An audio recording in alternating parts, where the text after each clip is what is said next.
Graça e paz a todos, que a bênção de Deus seja sobre a sua vida. Eu quero trazer uma breve reflexão da palavra de Deus para o seu coração. E a minha oração é que Deus te abençoe nesse momento que nós estamos atravessando, e nós oramos também que Deus abençoe a nossa pátria, a nossa nação. Eu quero conversar com você um pouquinho na palavra do nosso Deus. No livro de Hebreus, no capítulo 12, vou ler os 2 primeiros versículos que diz assim a palavra do Senhor. Portanto, nós também, pois que estamos rodeados de uma tão grande nuvem de testemunhas, deixemos todo o embaraço e o pecado que tão de perto nos rodeia e corramos com paciência a carreira que nos está proposta, olhando para Jesus, autor e consumador da nossa fé,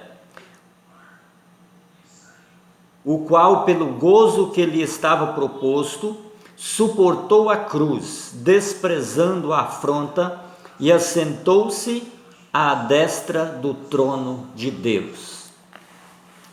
A corrida da fé. Uma grande nuvem de testemunha, diz o escritor aos Hebreus. Observemos que esse capítulo se inicia com uma frase de ligação com o capítulo anterior, é o capítulo 11, a galeria dos heróis da fé. E a palavra, portanto, nos convida a considerarmos que, da mesma maneira como os crentes do passado viveram e entraram para a galeria dos heróis da fé, viveram na confiança, na certeza de que Deus estava guiando, orientando, da mesma forma como eles viveram e confiaram totalmente em Deus, se entregaram a Deus, devemos também seguir o exemplo deles. Por isso, o autor começa dizendo: portanto, nós que também estamos rodeados de uma tão grande nuvem de testemunha. E a grande nuvem de testemunha que nos rodeia são pessoas, o mundo nos observa, tantas pessoas ao nosso redor. Eles precisam mais do que nunca ver o poder de Deus em nossas vidas, em quem confiamos através da nossa vida de fé, através da nossa carreira, do nosso andar, do nosso caminhar em Cristo. Há muitas testemunhas a nos observar, e a nossa fé, a nossa vida cristã, a maneira como vivemos no dia a dia, o nosso relacionamento com Deus precisa causar em todos aqueles que nos rodeiam o impacto, ou o mesmo impacto em que a vida, em que a caminhada desses heróis da fé causaram na sua época, na sua geração. A vida cristã é uma corrida, é um caminhar de fé. E eu gostaria de destacar aqui, baseado nesse texto, algumas exigências que nós podemos observar nesse texto para a nossa caminhada, para a nossa corrida. Primeiro, a primeira exigência que nós encontramos aqui, deixemos todo o embaraço, deixar todo o embaraço, deixar todo o peso esse que nos atrapalha a caminhar. Esse embaraço não significa necessariamente um pecado, mas alguma limitação, algo que, apesar de não ser pecado em si mesmo, está nos impedindo de prosseguir, ou fazendo com que a nossa caminhada seja muito lenta, muito devagar, e não alcancemos aquilo para o qual nós somos chamados para alcançar. Não desempenhamos o papel, não desempenhamos a tarefa, a missão a qual nos foi confiada para desempenhar. Esse peso, esse embaraço que nos atrapalha, embaraço que muitas das vezes nos tira o tempo de servir a Deus, nos tira o tempo, rouba o nosso tempo. E aí não reunimos para cultuar, porque esses embaraços nos impedem, nos atrapalham.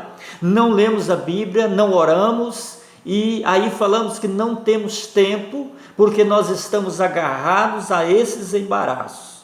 E a consequência disso, se nós não deixarmos esses embaraços para trás, a consequência pode ser desastrosa, ou seja, pode ser o esfriamento na vida cristã. Pode ser o afastamento de Deus, o afastamento da presença de Deus. Portanto, o texto nos recomenda: deixemos de lado todos os embaraços que estão nos impedindo de servir a Deus com eficiência. Então vamos deixar de lado esses embaraços. Não sei se você tem alguns embaraços que está impedindo de você cumprir a missão com eficiência, de você estar na presença de Deus, de você exercer todos os dons que Deus lhe deu, que Deus lhe capacitou. Se porventura existe, então deixe todos os embaraços que nos impedem de envolver na obra de Deus com fé, com confiança e com certeza. Estamos vivendo dias difíceis, estamos vivendo dias de apostasia, dia de esfriamento, e a Bíblia nos diz: buscai primeiro o reino de Deus e a sua justiça, e as outras coisas vos serão acrescentadas, colocando então o reino de Deus em primeiro lugar nas nossas vidas, nos envolvendo nessa obra, mas para isso precisamos deixar os embaraços. Ainda podemos ver que no texto diz, desembaraçando-nos do pecado que nos assedia, do pecado que nos rodeia, deixando os embaraços, todos os embaraços, e também o pecado que tão de perto nos rodeia. Abandonar o pecado, isso é uma questão de decisão, como em muitas circunstâncias da vida cristã. Há coisas que gostamos, mas por amor a Cristo decidimos não fazer mais. Há coisas que agradam a nossa carne, mas que não agrada a Deus, e que deve ser abandonado, que deve ser deixado. Deixar o pecado. Temos diante de nós a Bíblia, a luz que nos dá clareza sobre o pecado e nos mostra também como evitá-lo. A palavra de Deus que nós precisamos examinar, e nós precisamos colocar ela em prática nas nossas vidas. Olha a oração do salmista, no Salmo 19 e verso 13, a parte A, ele ora e diz assim o seguinte: guarda-me da soberba, para que ela não me domine. Guarda-me do pecado, para que ele não me domine. E eu cito aqui um texto que gosto muito, quando o salmista no Salmo 119, verso 11, diz o seguinte: escondo a tua palavra no meu coração, para eu não pecar contra ti. Enche o meu coração com a tua palavra, para que ela esteja não somente no meu coração, mas também nos meus lábios, para eu não pecar contra o Senhor, para que eu possa vencer assim o pecado. E eu venço o pecado aproximando de Deus. Eu venço o pecado caminhando para o lado de Deus, buscando as coisas de Deus, me aproximando de Deus. Achegai-vos a Deus e Ele se chegará a vós. E quanto mais nos chegamos a Deus, quanto mais nos aproximamos de Deus, quanto mais nos desembaraçamos dos pesos que nos atrapalham, quanto mais deixamos as coisas que não agradam a Deus, que abandonamos o pecado e nos aproximamos de Deus, nós vamos distanciando então dessas coisas erradas, distanciando então do pecado e cada dia mais sentindo a presença de Deus nas nossas vidas. As coisas do mundo nos assediam, mas elas nos conduzem para distante de Deus, elas nos fazem mergulhar no pecado. E diz o escritor aos Provérbios, capítulo 14, versículo 12, que há caminhos que ao homem parece direito, mas o fim desse caminho, ou desses caminhos, é morte, é caminho de morte. Em Gênesis capítulo 3, verso 6, nós encontramos, por exemplo, que a árvore é boa para se comer e agradável aos olhos. Então o pecado muitas das vezes nos assedia e parece agradável aos nossos olhos, mas ele nos conduz para distante de Deus, nos faz entristecer o nosso Deus. Então precisamos deixar o pecado que nos assedia a cada dia. A sedução do pecado pode até parecer agradável aos olhos, mas leva à morte. Clame ao Senhor para que Ele te ajude a desembaraçar do pecado. Também nós encontramos no texto, desembaraçando, portanto nós também, pois que estamos rodeados de uma tão grande nuvem de testemunhas, deixemos todo o embaraço, deixemos o pecado que tão de perto nos rodeia e corramos com paciência a carreira que nos está proposta. Corramos com perseverança a carreira que nos está proposta. Uma atitude que se deve destacar é a de ser perseverante,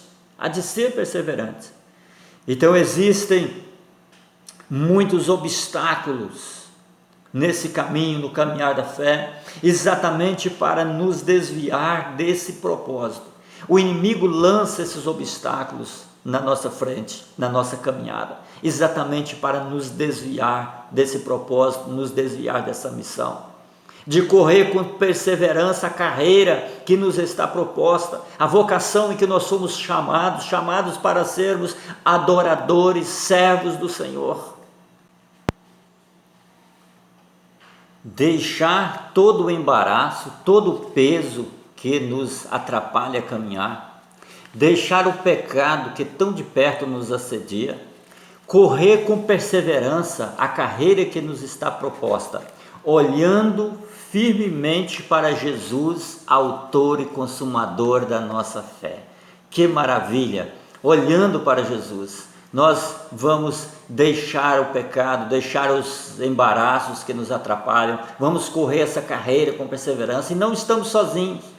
Olhando para Jesus, porque Ele está conosco, Ele disse: quem não toma sua cruz e vem após mim, não é digno de mim, não pode ser meu discípulo. Então nós estamos seguindo, olhando sempre para Jesus, e Ele afirma isso em Mateus capítulo 10, versículo 38. Então a exigência que nós encontramos aqui, olhando para Jesus, este é o grande alvo da vida cristã. Olhando firmemente, nos sugere desviar os olhares de qualquer outra coisa, de qualquer outro objeto.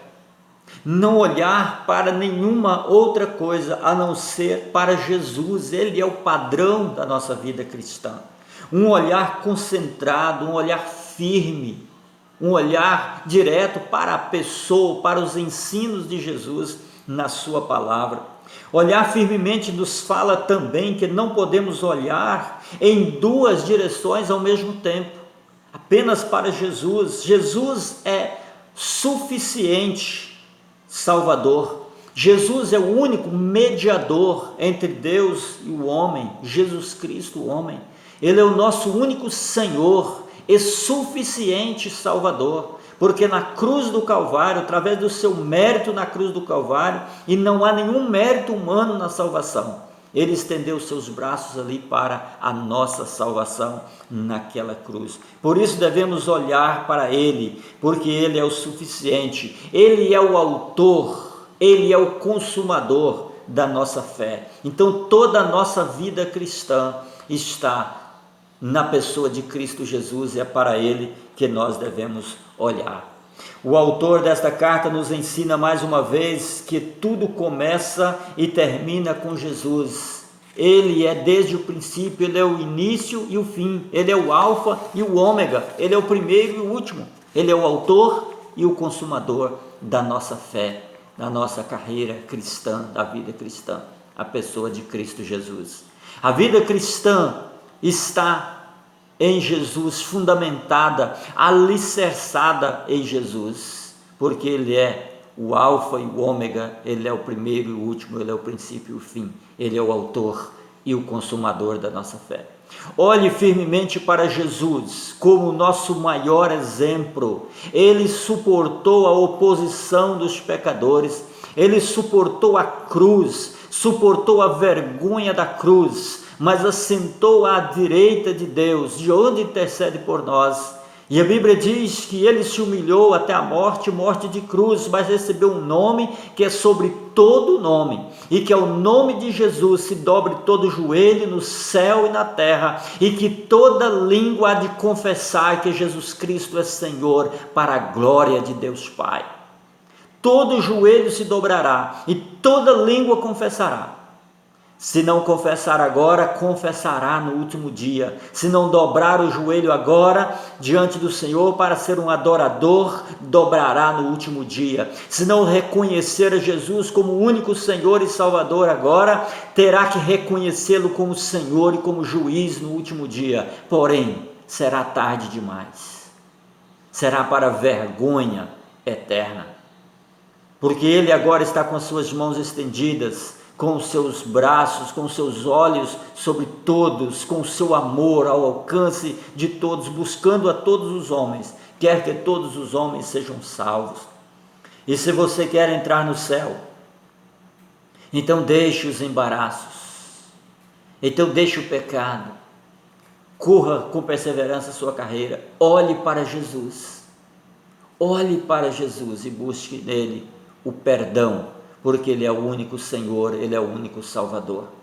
Não há solução fora de Jesus, porque ele suportou a cruz e ressuscitou, e está vivo, está presente conosco. Então olhe para o Senhor, e com certeza você fará parte da família de Deus. Então olhe firmemente para Jesus, o autor e consumador da nossa fé. A nossa fé está alicerçada em Cristo Jesus. Que Deus abençoe, que Deus complete essa palavra no seu coração, e que Deus fortifique cada dia mais a sua fé em Cristo Jesus, o único Senhor, o único mediador e suficiente Salvador. Que Deus te abençoe em nome de Jesus.